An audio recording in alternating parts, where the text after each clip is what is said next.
This is Braxton. He's 16 years old. Dear Aggie and Brody, since my parents died when I was a young age, I never knew much about them. During the day, I started working at this job. I made friends with both of you. We have been friends for a while. I appreciate the fact that we have been such good friends during the Holocaust. During the day, I go to school at Amino Venice Charter School because I want a higher education and live in the U.S. as a lawyer. But my chances are slim now because I've been arrested by officers for being homosexual. But it's not, while arrested, I was beaten up by an officer, but after they blindfolded me and slid me into a truck, I hadn't eaten for days. But when I was blindfolded, I found that I and homosexuals who I didn't know at the time were on a hot, nasty train with two windows that open up only a little bit since they're rusted badly. It was an endless night with sweating and crowdedness and hunger. When the night was over and I woke up with a sore head and the rest of the body numb, I saw a door open and two people. My vision was blurry and I tried to shove everyone out of my way. But I ended up being shoved back harder. When I got up, my vision started recovering. I saw that the two people I saw were actually Germans. And they started hitting people in the back, I guess to order people to get out, talking all that gibberish. So I went as commanded. When I got out of the train, I smelled something burning and something that smelled like it died. When I got to the entrance, we were separated into two lines, young men on the left and old people on the right. I was shaking out, but I finally realized where I was. Concentration camp. But I already knew that I had destiny with death when I was snatched. The young, including me, went the other direction into the big area where I saw people working and carrying stuff. Days later, I noticed everyone was gay like me.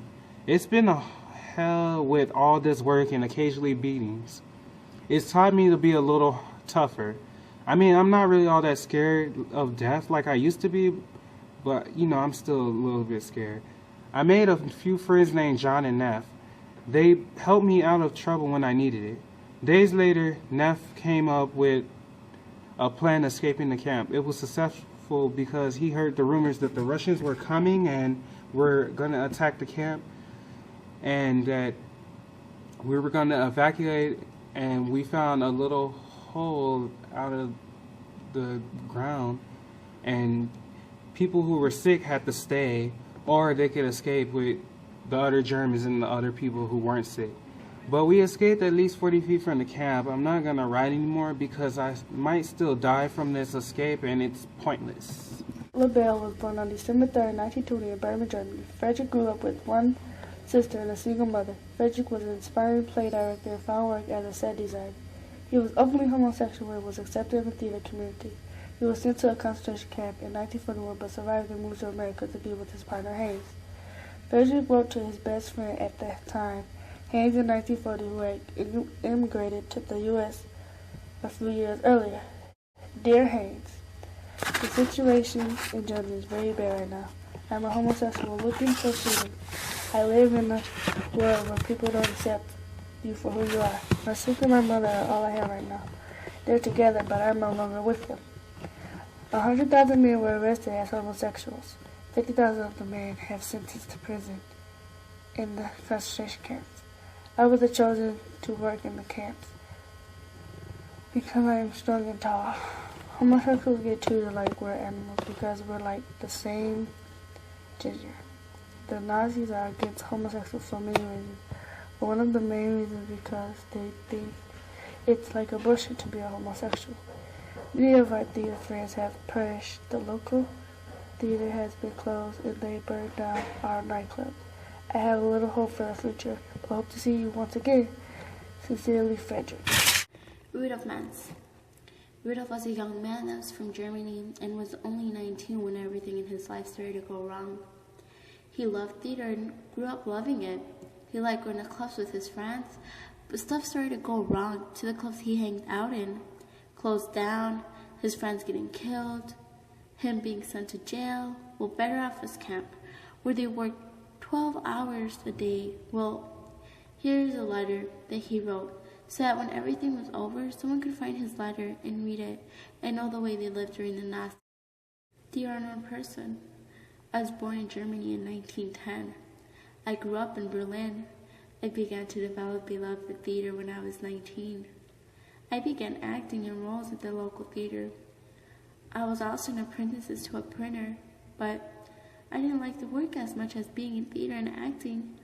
I spent most of my time with friends that were in acting, but not just that. I also spent my time in nightclubs where homosexuals gathered. When the Nazis got to get power, they closed down the clubs, and everyone was sad about it. But that wasn't the only bad thing that happened. Some homosexuals, especially the ones that were Jewish, were killed by the Nazi hooligans.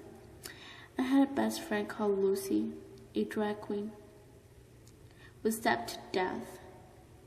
In 1936, I was arrested under the Nazi revised paragraph 175 of the Criminal Code, which outlawed homosexuals. I was at camp, where I worked 12 hours daily. After 15 months, I was released. That was a miracle. One day, these two boys that were pursued by the Gestapo to tell on people, and they told as me as being a homosexual. I was arrested again. But again, I was released. And now, I live under the fear as a homosexual. I hope everything gets better so I can move on and live. Live happily ever after. That's all I want.